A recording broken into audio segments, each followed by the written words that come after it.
జాతీయవాదులందరికీ నమస్కారం.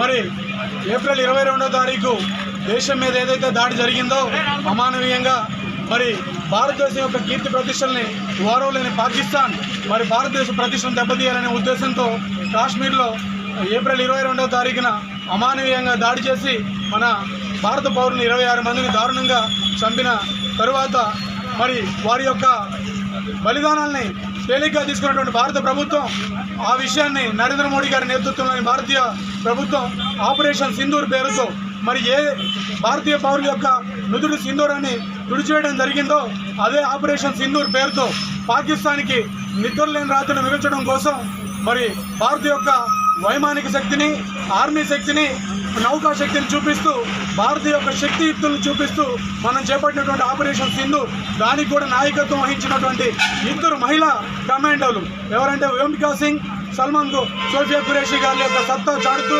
భారతీయ యొక్క మహిళల సత్తా చాటుతూ మరి పాకిస్తాన్ యొక్క ఉగ్ర స్థావరాల్ని 26 నిమిషాల్లోనే మట్టు కరిపించేసి వాళ్ళని ప్రపంచ పటంలో ఇంకొక 5 సెకండ్లు కనుక జరిగితే ప్రపంచ పటంలో పాకిస్తాన్ యొక్క ఉనికే ప్రశాంతగా ఏ విధంగా తీసుకుపోవడంతో మరి కాళ్ల బేరానికి వచ్చినటువంటి పాకిస్తాన్ మమ్మల్ని రక్షించండి అంటూ ప్రపంచ దేశాల దగ్గరికి పోయి మన దేశాన్ని యుద్ధ విరమణ కోసం ఒప్పించడం జరిగింది. మరి ఈ విధంగా భారత యొక్క సత్తా ఏంటో ప్రపంచానికి తెలిసి వచ్చింది.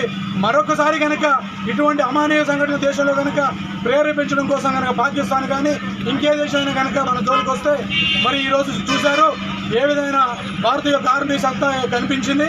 ఇదే విధమైన సంఘటన పునరావృతం అయితే మాత్రం పాకిస్తాన్ ప్రపంచ పటంలో కనిపించదని ఈ సందర్భంగా హెచ్చరిస్తూ మరి ఏ విధంగా సైనికులు తమ యొక్క ప్రాణాలను పణంగా పెట్టి భారతీయ భవన్ను రక్షించడం కోసం యుద్ధం చేస్తూ ఉన్నారో వారి యొక్క సేవలను గుర్తిస్తూ నరేంద్ర మోడీ గారి పిలుపు మేరకు యావత్ దేశం కూడా సైన్యం వెంట ఉందని ఆపరేషన్ సింధూర్ విజయోత్సవ ర్యాలీ నిర్వహించడం జరుగుతూ ఉంది.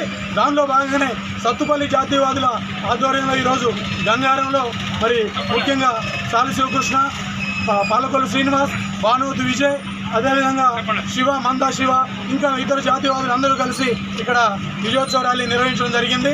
ఇక్కడ సహకరించిన జాతీయవాదులందరికీ కూడా ప్రత్యేకమైన ధన్యవాదాలు తెలియజేస్తా ఉన్నాం.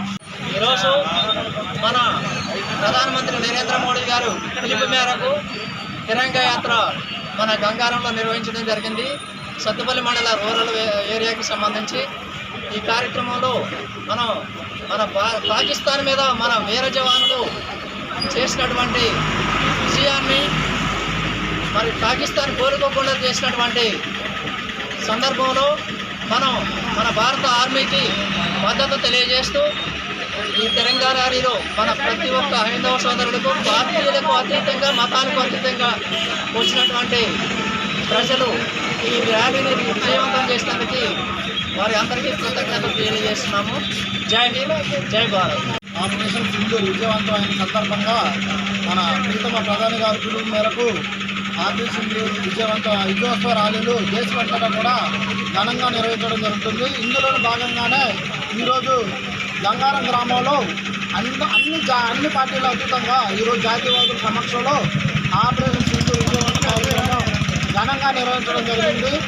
ఈ కార్యక్రమానికి ఇంతగా విజయవంతం అవడానికి అన్ని వర్గాల వారు, అన్ని జాతీయాలు, ఏ పార్టీతో సంబంధం లేకుండా ఈరోజు పిలవగానే మన సైనికులకు అండగా మేమందరం ఉంటామనే నిదానంతో ఈరోజు ఈ కార్యక్రమంలో పాల్గొనడం జరిగింది. ఈ కార్యక్రమం విజయవంతమైన సందర్భంగా అందరూ కూడా ధన్యవాదాలు తెలియజేస్తున్నాను.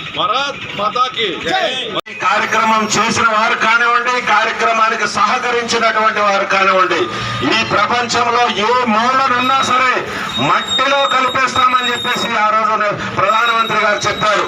దానికి తగ్గట్టుగానే మనందరం ఐపీఎల్ క్రికెట్ చూస్తా ఉన్నాం, జబర్దస్త్ ప్రోగ్రాంలు చూస్తున్నాం, టీవీలో చూస్తున్నాం. యావత్ దేశం యుద్ధం జరిగింది అనే కనీసం ఆలోచన కానీ అవగాహన, అంటే జరిగిద్దనే వాతావరణం కూడా లేకుండానే కేవలం 24 నిమిషాల్లోనే పాకిస్తాన్ లో ఉన్నటువంటి ఉగ్రవాద స్థావరాలు 9 స్థావరాలని ధ్వంసం 24 నిమిషాల్లో ధ్వంసం చేసినటువంటి మన భారత సైన్యానికి మనందరం కూడా జోహార్లు చేయాల్సిన అవసరం ఉంది.